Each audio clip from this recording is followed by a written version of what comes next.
warahmatullahi wabarakatuh.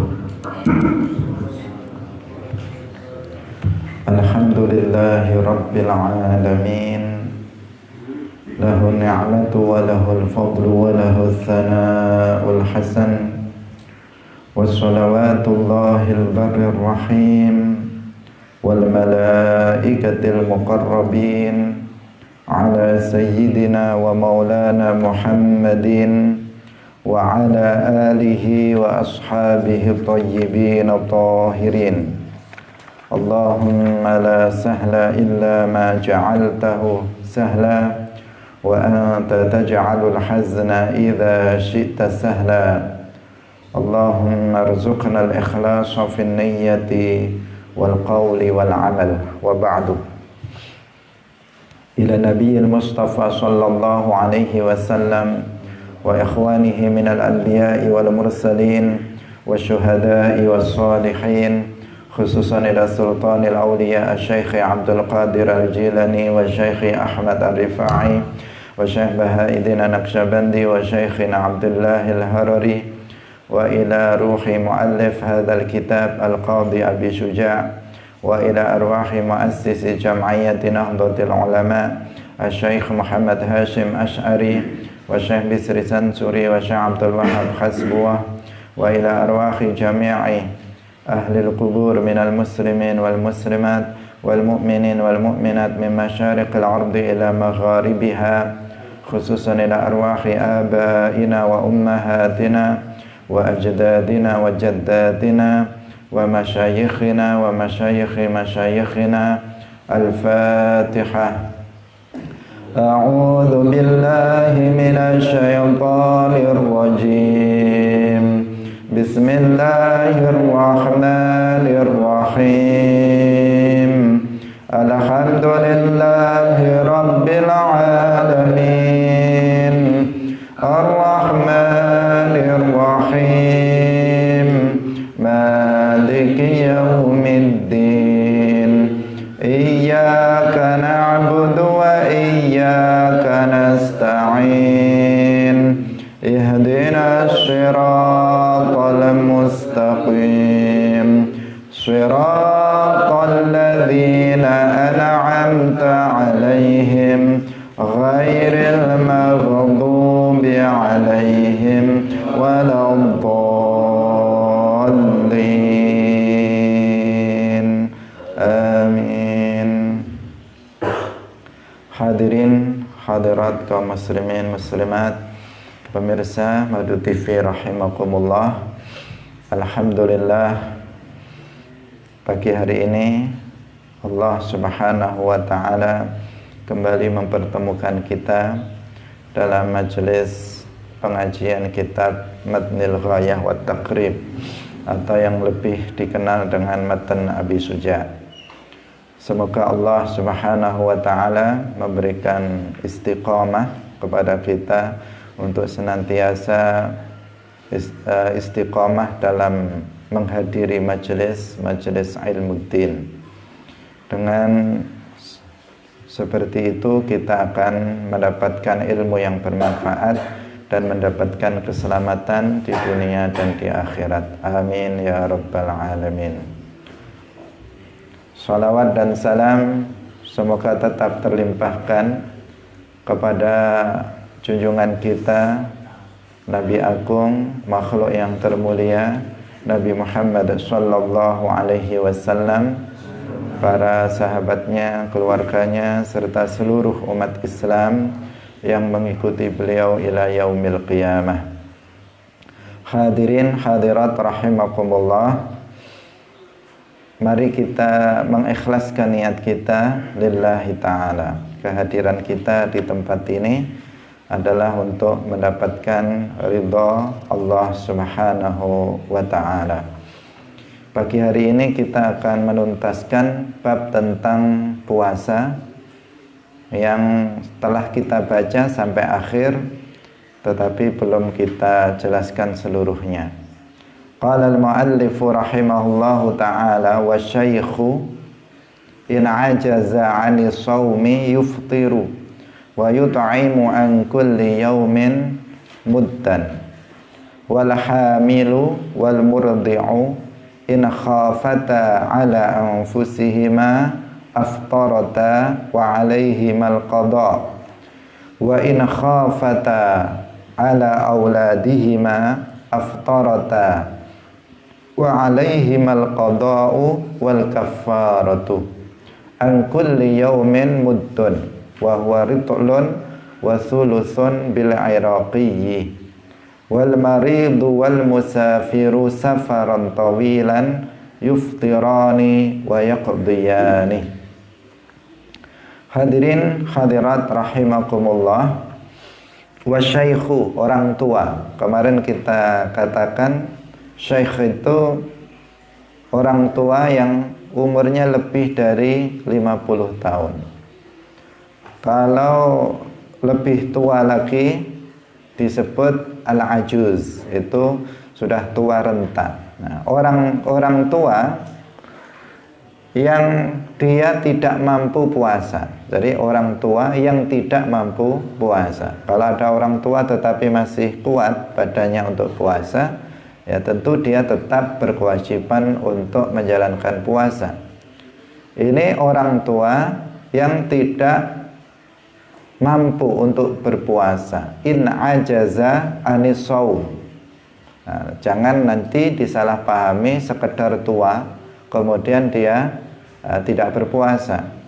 Repotnya kalau orang merasa tua, masih muda merasa tua sehingga kemudian tidak berpuasa. Jadi orang tua yang umurnya lebih dari 50 tahun, lebih dari misalnya sudah 70, 80, 90 tahun, yang dia itu tidak mampu untuk berpuasa, badannya lemah, tidak mampu untuk berpuasa, maka dia boleh untuk tidak berpuasa dan mengganti puasanya itu setiap harinya 1 mud. Jadi setiap hari, misalnya hari ini dia tidak berpuasa, nanti sore dia mengeluarkan fidyah kepada orang miskin. Besok dia nggak puasa lagi karena sudah tua dan badannya lemah, tidak mampu berpuasa, maka sorenya dia keluarkan fidyah lagi. Besok juga demikian, badannya nggak kuat juga untuk berpuasa, maka besok mengeluarkan mud atau fidyah kembali. Itu tata caranya seperti itu. Nah, jadi setiap hari dia mengeluarkan fidyah yang berupa bahan makanan pokok daerah sebanyak 1 mud. Nah, ini dilakukan setiap hari. Tidak dikumpulkan di depan, tidak dikumpulkan di belakang, tetapi dia melakukannya setiap hari. Hadirin hadirat rahimakumullah. Ini bagi siapa? Orang tua yang dia tidak mampu untuk berpuasa. Nah, kemudian sama dengan orang tua yang tidak mampu berpuasa, hukumnya sama, yaitu dia wajib fidyah saja, tidak berpuasa. Di sini diganti ya. Orang tua yang badannya lemah tidak mampu berpuasa itu puasanya diganti dengan fidyah, sehingga nggak ada qadha. Bagi orang tua ini tidak ada qadha. Karena sudah tua. Tua itu semakin hari semakin tua, bukan semakin muda. Sehingga nggak ada qadha bagi dia. Dia hanya wajib setiap hari membayar mud atau membayar fidyah sebanyak 1 mud. Nah, sama juga hukumnya dengan orang tua yang sudah tidak mampu untuk berpuasa adalah orang sakit, la yurja bur'uhu, la yurja shifa'uhu, yaitu orang yang sakit yang nggak ada harapan sembuh jika dia tidak mampu untuk berpuasa. Jadi dia sakit nggak ada harapan sembuh. Kalau sakit ada harapan sembuh, maka nanti akan ada di belakang penjelasannya, dia masih wajib qadha. Dia boleh nggak berpuasa, tetapi dia wajib qadha. Tapi di sini dia orang sakit, tidak ada harapan sembuh, dan dia tidak mampu untuk berpuasa. Karena ada penyakit yang oleh dokter dikatakan ini belum ada obatnya. Artinya ya nggak ada harapan untuk sembuh. Tetapi penyakit ini dalam jangka biasanya itu dalam jangka yang lama, dan orang yang terkena penyakit ini masih bisa dia untuk berpuasa, maka berarti dia wajib untuk berpuasa. Ini sakit yang menjadikan dia tidak mampu untuk berpuasa, dan sakitnya itu la yurja syifa'uhu, tidak bisa diharapkan kesembuhannya. Meskipun asy-syafi, zat yang menciptakan sembuh itu adalah Allah Subhanahu wa taala, tetapi di sini secara zahir, berdasarkan penjelasan dari seorang dokter yang thiqah, yang terpercaya, bahwa penyakit seperti ini itu tidak bisa diharapkan kesembuhannya. Tidak bisa diharapkan kesembuhannya, hanya bertahan saja, nanti akan mati, meskipun yang sehat juga akan mati. Tetapi dokter mengatakan begitu, dan dia memang tidak mampu untuk berpuasa, maka di sini dia boleh untuk tidak berpuasa dan mengganti, ini bukan tambahan, tetapi mengganti puasanya dengan fidyah. Dia sama sekali nggak puasa, setiap harinya, hari ini tidak berpuasa, sorenya dia membayar fidyah. Hari ini tidak puasa, sorenya dia membayar fidyah, begitu seterusnya. Tapi tetap dengan catatan itu ya, jika dia tidak mampu untuk berpuasa. Orang sakit tidak ada, yang sakitnya itu tidak ada harapan untuk bisa sembuh kembali, dan dia itu tidak mampu untuk melaksanakan puasa. Ini sama hukumnya dengan orang tua jika dia tidak mampu untuk berpuasa. Kemudian sama juga dengan ini adalah orang yang mengakhirkan dalam mengqadha puasa bulan Ramadan sampai datang Ramadan berikutnya. Itu juga dia berkewajiban fidyah. Hanya saja tetap qadha, tetap wajib di sini.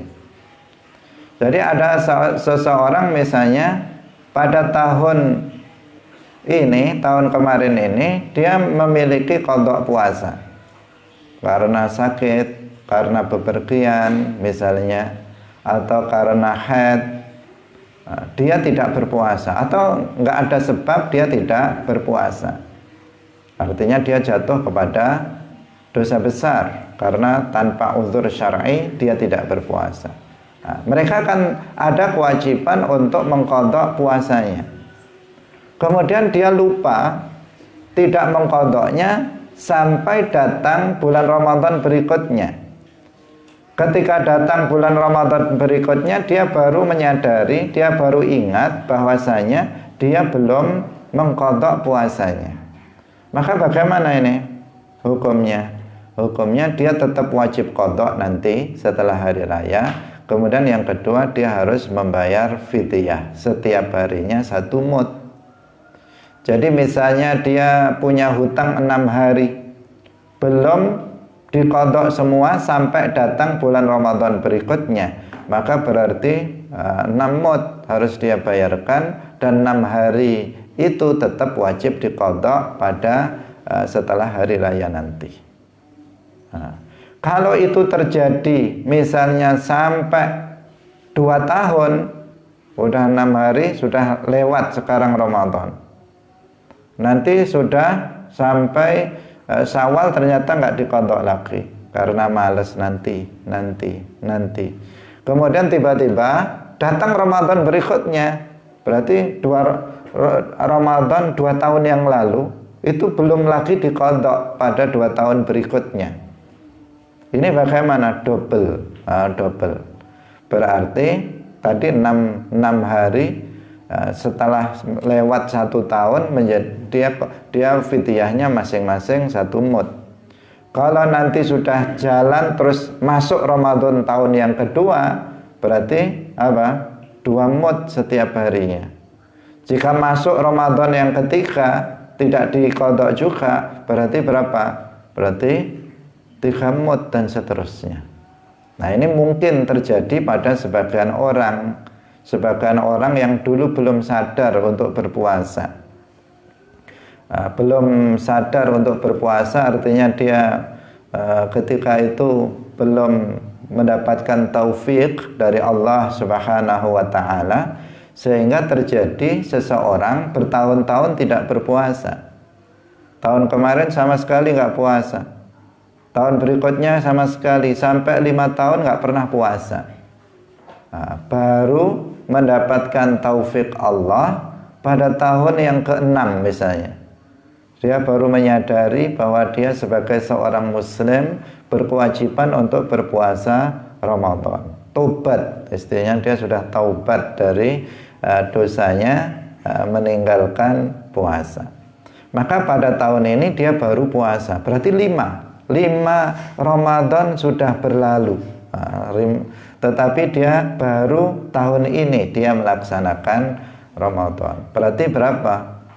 Ya, kalau misalnya dibulatkan 30 hari, berarti 30 kali 5. 3 kali 5 150 hari ya. 150 hari kali 1 mud. Berarti berapa? 150 mud. Itu yang harus dia bagikan kepada fakir miskin.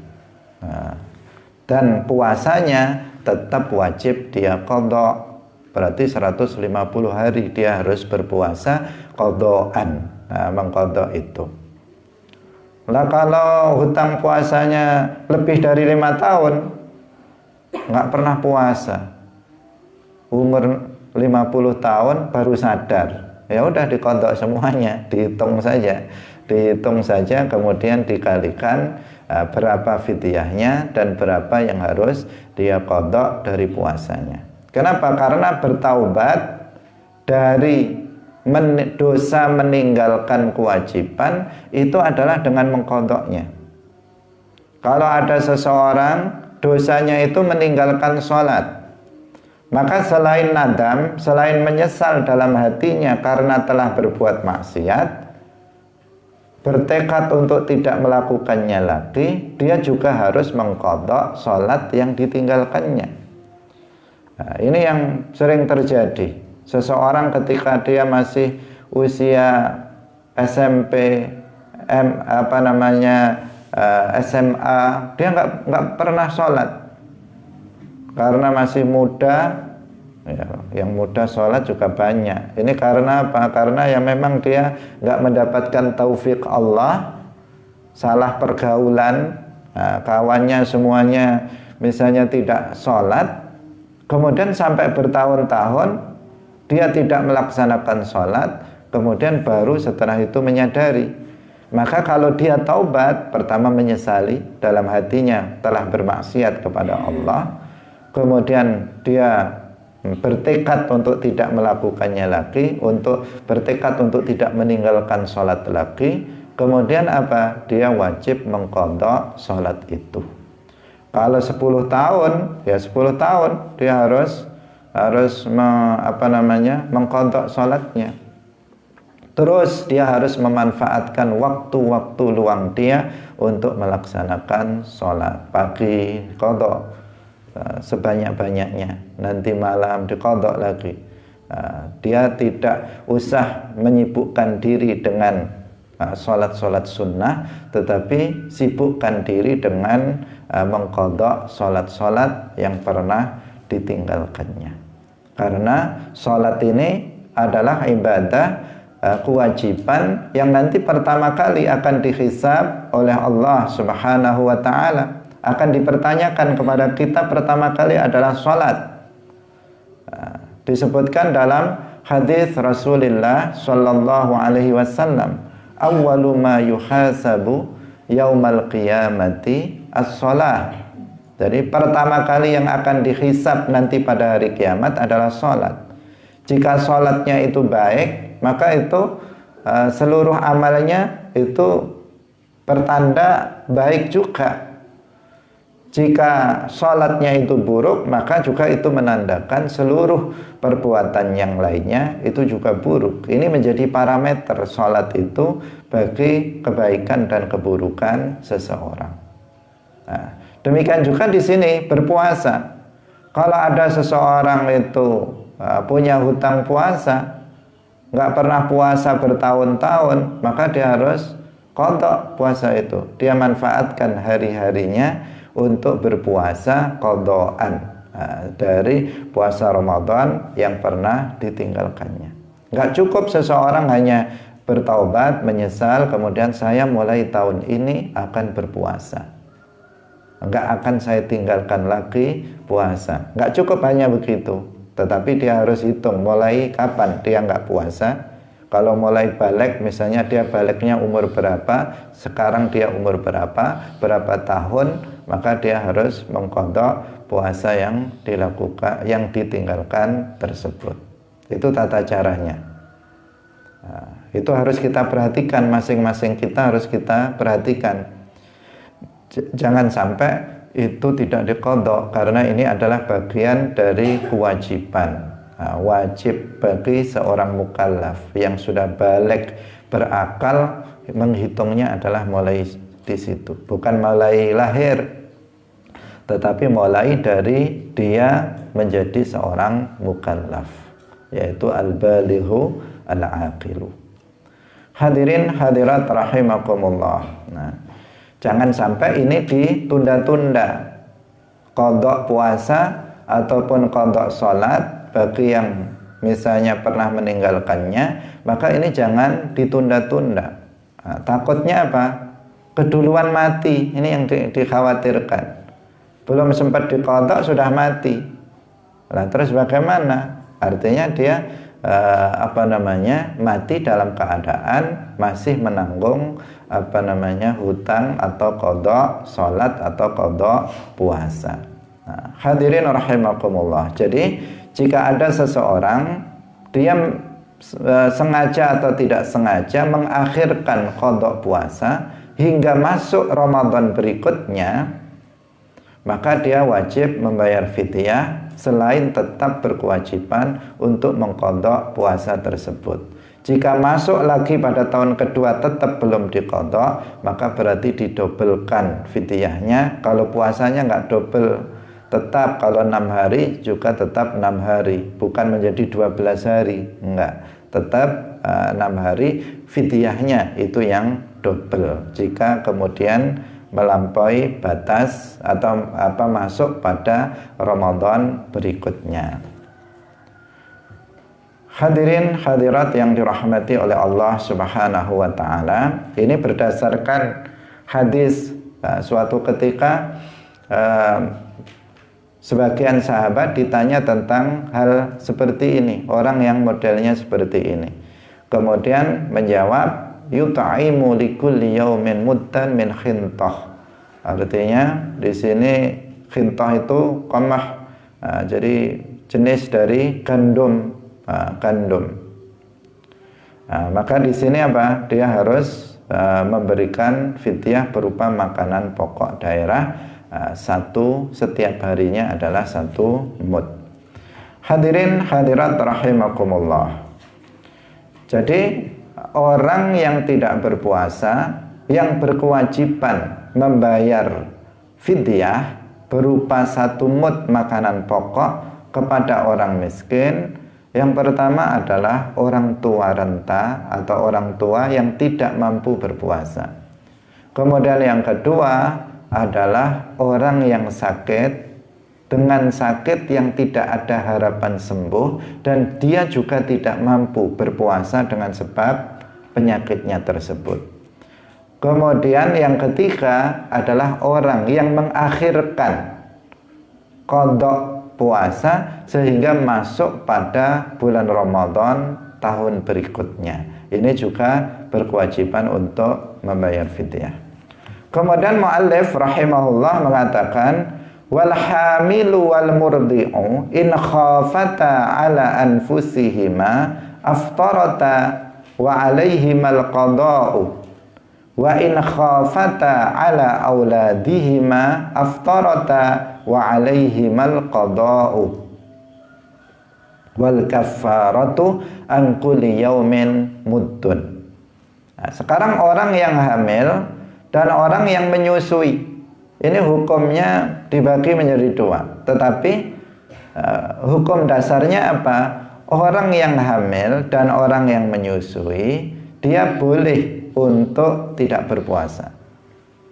Dengan ketentuan apabila dia tidak berpuasanya itu karena mengkhawatirkan dirinya sendiri, maka dia cukup hanya qadha saja. Nanti setelah hari raya dan dia sudah memungkinkan untuk mengqadhanya, maka diqadha. Kalau sebulan dia nggak berpuasa karena menyusui, misalnya, atau karena hamil, tahun ini nggak berpuasa karena hamil misalnya, kemudian dia tidak berpuasa, boleh dia wajib qadha. Mau masuk bulan Ramadan berikutnya menyusui, udah 2 tahun nggak puasa karena hamil menyusui jadinya nggak puasa. Nah, jadi di sini apa? Dia wajib qadha. Dia wajib untuk mengqadha dan dia boleh memang untuk tidak berpuasa. Tetapi di sini apa? Yang penting untuk diperhatikan, yang penting diperhatikan di sini bukan semata-mata boleh begitu saja. Tetapi jika dia laki-laki apa? Jika dia memang tidak kuat untuk berpuasa. Jika dia tidak kuat untuk berpuasa. Jadi bukan mentang-mentang, ini yang perlu diperhatikan. Bukan mentang-mentang hamil, bukan mentang-mentang menyusui, kemudian apa? Udah setiap hari nggak puasa. Ini karena ada sebagian pemahaman begitu. Tetapi apa? Seseorang dia harus berusaha puasa dulu. Kalau kemudian ternyata dia tidak kuat, maka dia boleh untuk tidak puasa. Seperti itu. Karena sementara pemahaman sebagian orang itu pokoknya hamil boleh nggak puasa. Hamil kalau dia kuat berpuasa, maka dia tetap wajib untuk berpuasa. Menyusui dia, jika dia itu kuat untuk puasa, maka dia tetap wajib untuk berpuasa. Nah, jadi orang hamil atau menyusui itu baru boleh untuk tidak berpuasa apabila dia itu tidak kuat untuk berpuasa. Maka dia baru kemudian berbuka. Nah, dengan ketentuan apa? Jika dia mengkhawatirkan pada dirinya sendiri, artinya badannya nggak tahan, nanti bisa sakit dia karena berpuasa, maka di sini dia hanya wajib untuk mengqadha saja. Tetapi jika tetapi jika dia itu yang ditakutkan atau dikhawatirkan itu anaknya hamil, takut nanti keguguran, takut nanti anaknya akan nggak sehat, lahirnya tidak normal dan seterusnya gara-gara ibunya itu tidak berpuasa yang menyebabkan dia tidak kuat berpuasa sehingga berdampak kepada anak. Nah, kalau menyusui misalnya nanti susunya yang nggak keluar atau menjadi sedikit sehingga anaknya nanti pertumbuhannya tidak baik misalnya. Dengan seperti itu maka dia boleh untuk tidak berpuasa, dan di sini dia selain wajib qadha juga wajib membayar fidyah. Qadha dan fidyah jika mengkhawatirkan anak yang dikandungnya atau anak yang sedang disusuinya. Nah, untuk menyusui ini tidak disyaratkan harus anaknya sendiri. Nah, bisa jadi anak orang lain. Kalau pada zaman sekarang memang jarang seseorang itu menyusui anak selain anaknya sendiri.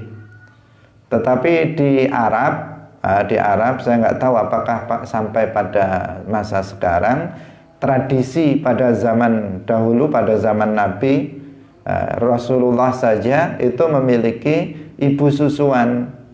Ada yang terkenal siapa? Halimatus Sa'diyah. Itu ibu susuan Rasulullah Shallallahu Alaihi Wasallam setelah disusui ibunya. Artinya tradisi ketika itu, seorang anak itu setelah sebentar disusui ibunya, kemudian disusui oleh orang lain.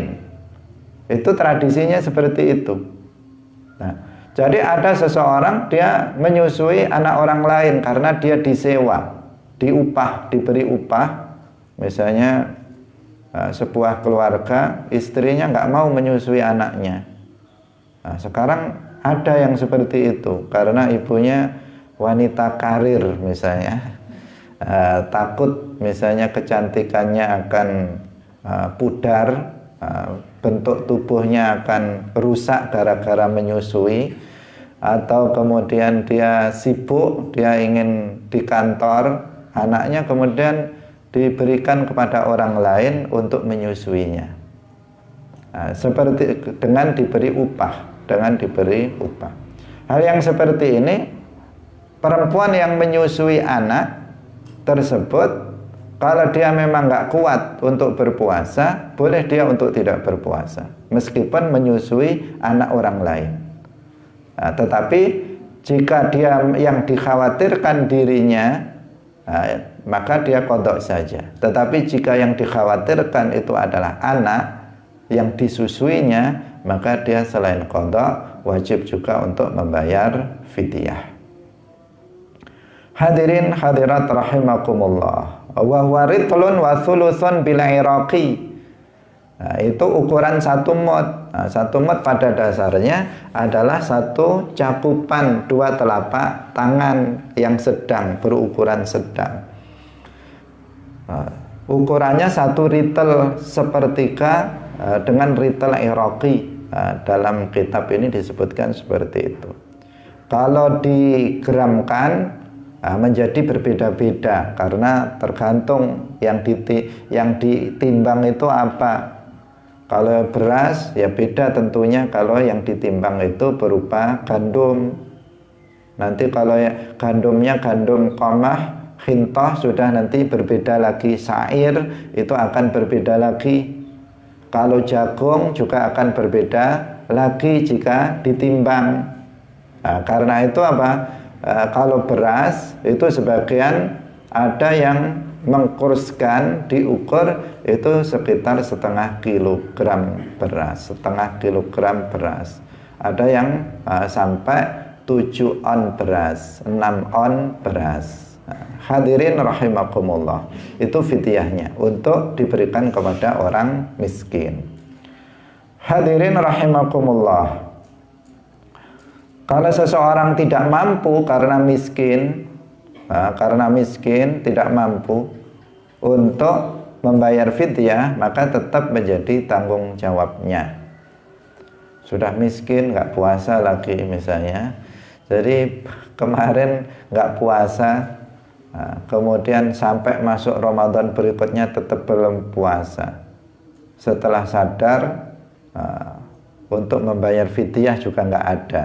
Nah, karena dia miskin, maka di sini tetap menjadi tanggung jawab dia sampai dia mendapatkan atau memiliki bahan makanan pokok untuk dibayarkan sebagai fidyah.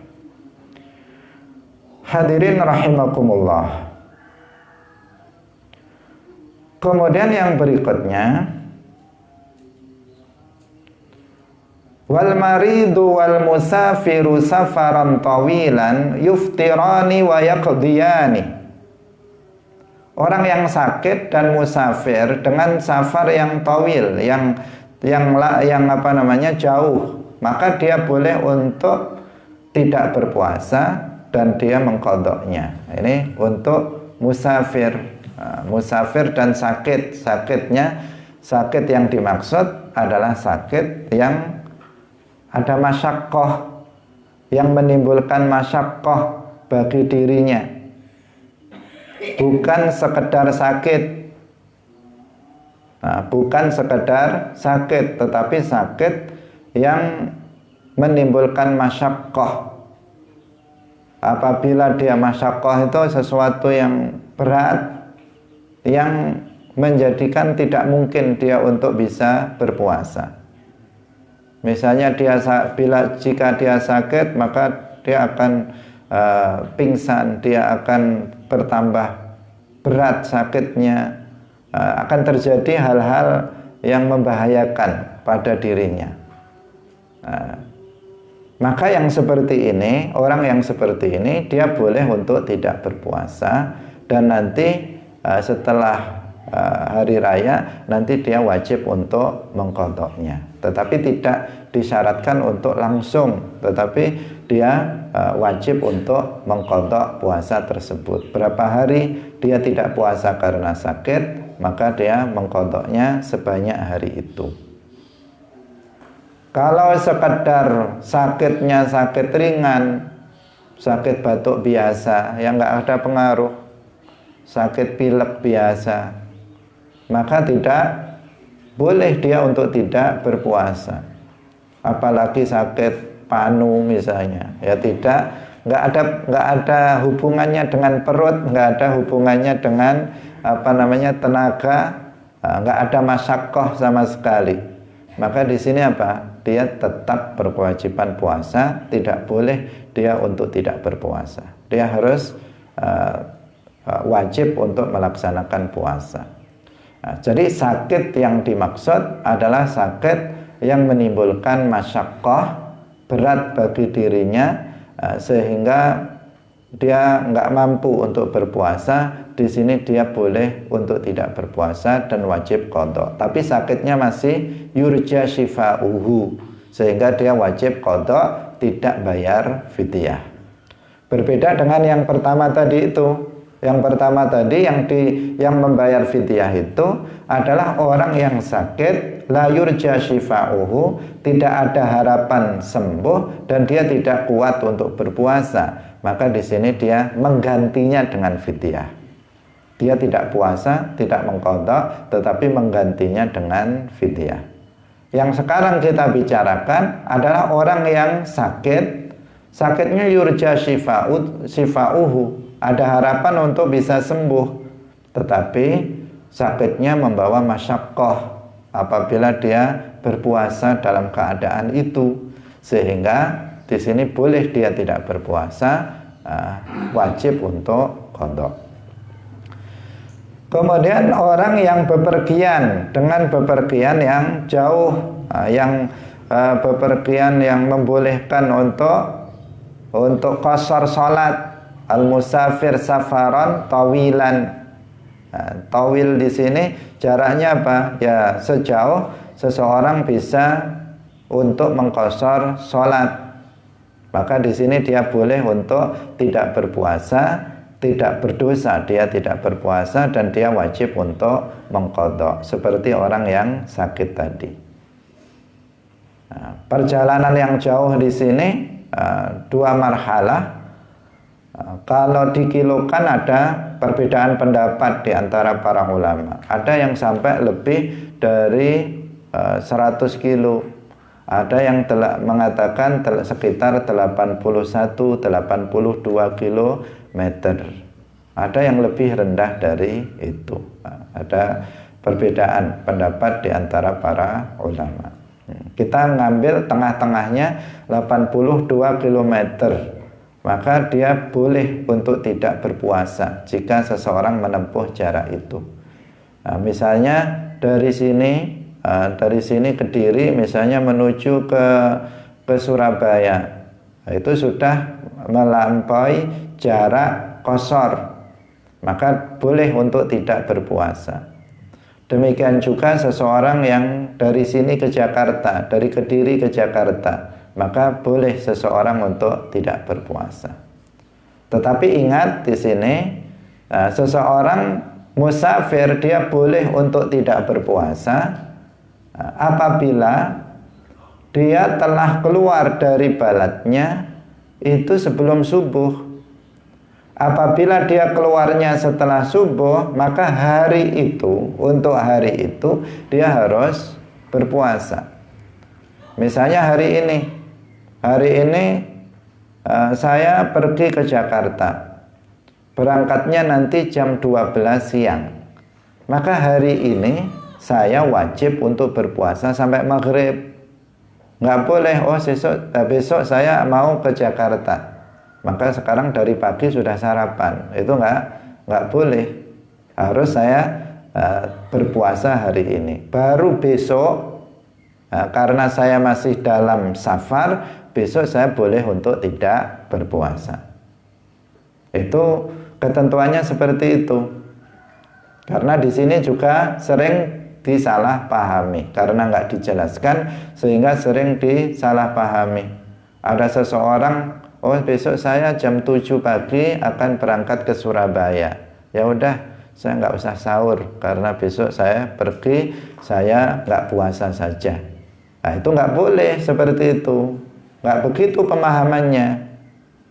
Kalau kamu pengen tidak berpuasa besok, sebelum subuh berangkat dulu. Berangkat meninggalkan balad, meninggalkan umronul balad. Misalnya kalau di sini, ya udah sampai kandangan sana, entah ke rumah siapa, nanti jam 7 baru berangkat. Sebelum subuh dia harus meninggalkan umronul balad. Nah, baru dia dikatakan boleh untuk tidak berpuasa hari ini. Tapi kalau dia santai-santai di rumah, berangkat pukul 7, jam 7 dia baru berangkat, maka hari itu dia harus berpuasa sampai maghrib. Jika nanti besok ternyata dia masih ada di Surabaya dan statusnya itu masih safar, maka dia boleh untuk tidak berpuasa. Nah, ini ketentuan yang harus kita perhatikan. Karena kalau enggak, banyak orang yang seperti itu. Sama juga dengan seorang pekerja berat. Seorang pekerja berat, kerjanya kuli bangunan. Ini kalau kerja seperti itu, kalau ada pekerjaan lain di bulan Ramadan, maka hendaknya dia cari pekerjaan lain yang tidak menjadikan dia nanti meninggalkan puasa. Kalau ada pekerjaan lain.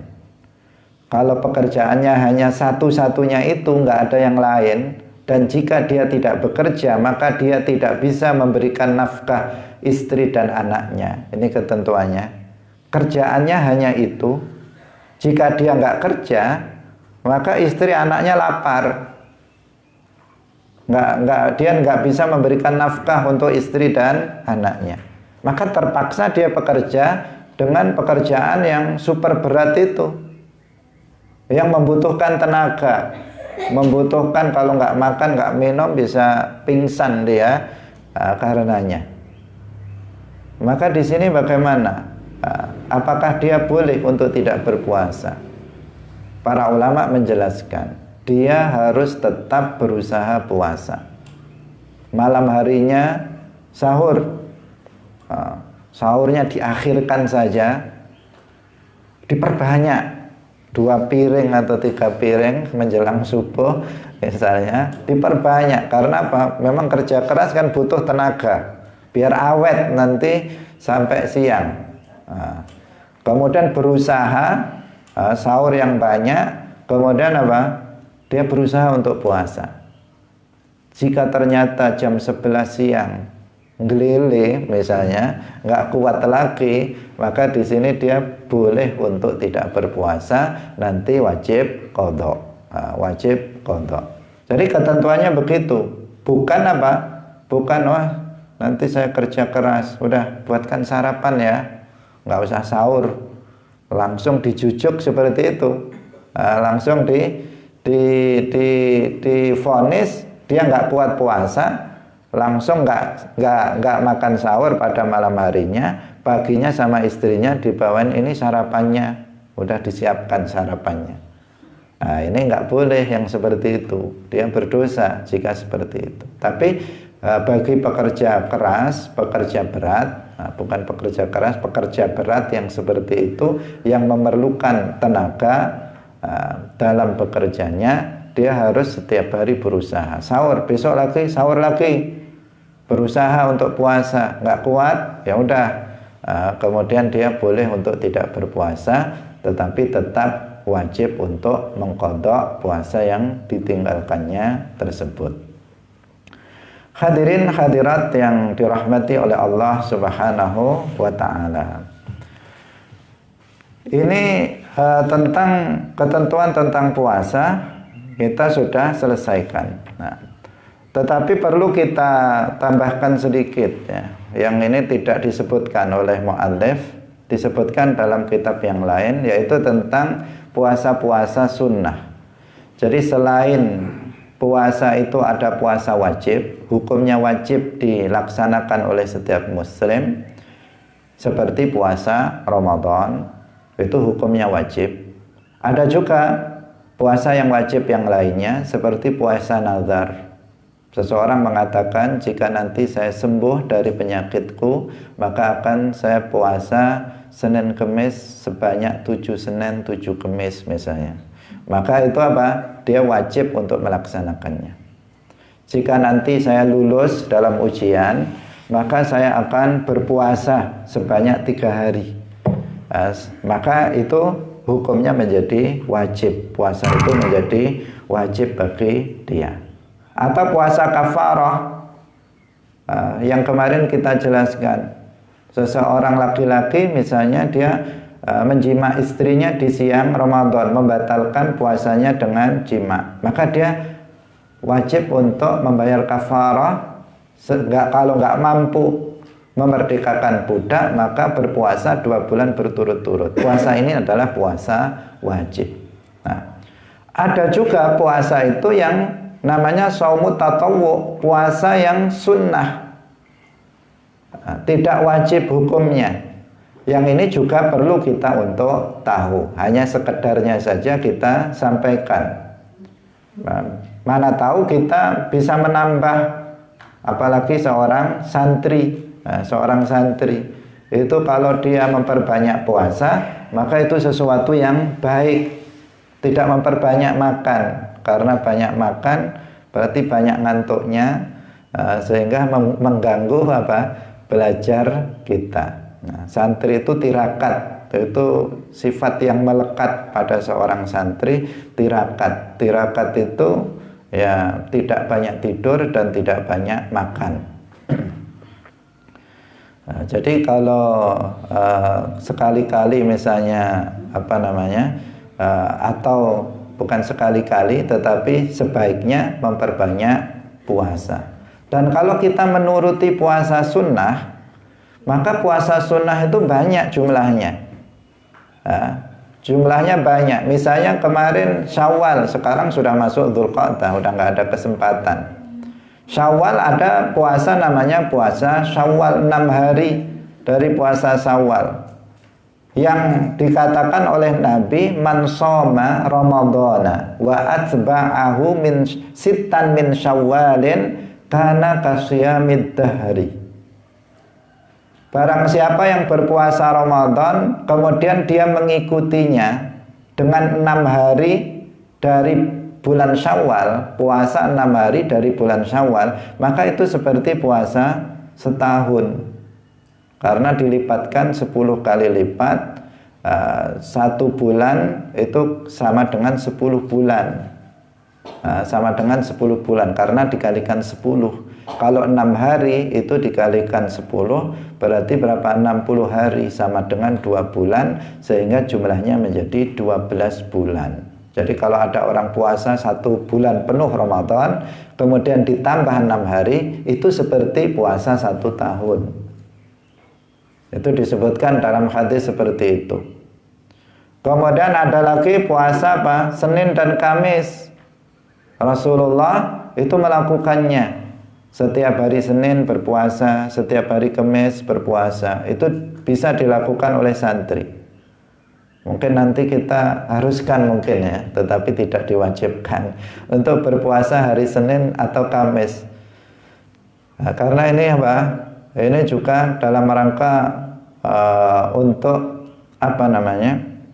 Untuk menunjang juga kesuksesan seorang santri dalam belajar, biar apa, tirakat Senin dan Kamis, setiap hari Senin. Rasulullah ketika ditanya kenapa beliau puasa pada hari Senin, beliau mengatakan dzalika yaumun wulidtu fih, pada hari itu adalah hari di mana aku telah dilahirkan. Ini memberikan isyarat tentang bolehnya memperingati Maulid Nabi Muhammad Sallallahu Alaihi Wasallam. Puasa Senin Kamis silahkan dilaksanakan. Sebenarnya ini kalau dilaksanakan maka banyak sekali ya keuntungan-keuntungan kita dari berpuasa ini. Kemudian berikutnya ada namanya puasa Asyura. Puasa Asyura 10 Muharram. 10 Muharram ini dianjurkan pada umat Islam. Demikian juga puasa sebelum Asyura namanya Tasu'a. Jadi Rasulullah itu berpuasa Asyura, atau Rasulullah itu memerintahkan umat Islam untuk berpuasa Asyura, dan beliau mengatakan la in baqitu ila qabilin la asumanna tasi'ah. Jika saya masih hidup pada tahun yang akan datang, maka saya akan berpuasa juga pada tanggal 9 Muharram yang disebut dengan Tasu'a. Meskipun kemudian Rasulullah tidak sempat untuk melaksanakan puasa Tasu'a karena beliau sudah wafat. Agar beda dengan orang Yahudi. Karena orang Yahudi itu tanggal 10 Muharram, Asyura, mereka berpuasa. Ketika Rasulullah datang ke Madinah, Rasulullah melihat orang-orang Yahudi pada puasa tanggal 10 Asyura, 10 Muharram yang disebut Asyura. Setelah ditanya, ternyata mereka itu berpuasa karena tanggal 10 Muharram itu Allah menyelamatkan Nabi Musa alaihissalam dan menenggelamkan Fir'aun di lautan. Sebagai wujud syukur mereka puasa tanggal 10 Muharram. Kemudian Rasulullah bersabda, nahnu aula bi Musa minkum, bahwa kami umat Islam itu lebih berhak untuk mensyukuri keselamatan Nabi Musa daripada kalian. Karena itu kemudian Nabi memerintahkan umat Islam untuk puasa pada tanggal 10 Muharram yang disebut dengan Asyura. Dan kemudian beliau mengatakan, jika saya masih hidup pada tahun akan datang, saya akan puasa Tasu'a. Sehingga di sini ada 9, 10. Imam Syafi'i itu menambahkan yaitu tanggal 11 juga, 11 Muharram. Ini sunnah kita untuk berpuasa. Kemudian ada lagi puasa namanya Shaumul Ayyam Al-Bid. Ini setiap bulan kita laksanakan. Bisa disunahkan untuk kita laksanakan, yaitu puasa hari-hari putih. Hari-hari putih itu ketika bulan itu bersinar terang, yaitu tanggal 13, tanggal 14, dan tanggal 15 Hijriah setiap bulan. Setiap bulan. Bulan ini Dzulqa'dah, nanti 13, 14, 15 sunnah puasa. Nanti masuk bulan Dzulhijjah. Kalau Dzulhijjah nanti berarti kalau 11, 12, 13-nya nggak boleh karena masih tasyrik. Nanti 14, 15-nya. Nanti masuk bulan Safar. 13, 14, 15 itu kita disunnahkan untuk berpuasa. Namanya apa? Ayyamul Bid, yaitu hari-hari putih karena bulan itu bersinar terang purnama pada malam-malam tersebut. Itu disunahkan untuk berpuasa. Rasulullah bersabda, ya Abu Dzar, idza sumta minasyahr thalathata ayyam fasum thalatha asyrata wa arba'a asyrata wa khamsa asyrata. 13, 14 dan tanggal 15. Nah, ini beberapa yang disunahkan. Ada juga puasa bahkan dalam puasa Dzulhijjah itu ada puasa Arafah, itu juga disunahkan tanggal 9 Dzulhijjah. Bagi orang yang nggak haji, nggak melakukan ihram, maka disunahkan untuk berpuasa Arafah tanggal berapa? 9. Kalau 10-nya hari raya itu haram untuk berpuasa. Kemudian juga ada puasa bulan-bulan haram, termasuk di sini adalah puasa Rajab. Nah, pada bulan Muharram kita disunahkan untuk puasa seluruh bulan. Pada bulan Rajab juga demikian. Nah, dalilnya adalah dalil umum yang menjelaskan tentang sunnahnya berpuasa pada al-ashhurul hurum, pada bulan-bulan haram, termasuk bulan-bulan haram yang adalah bulan Rajab.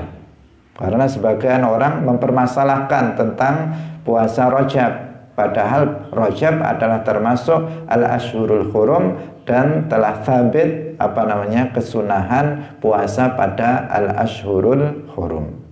Hadirin rahimakumullah, demikian pengajian kita pada pagi hari ini. Kita telah menuntaskan Kitabus Shiyam.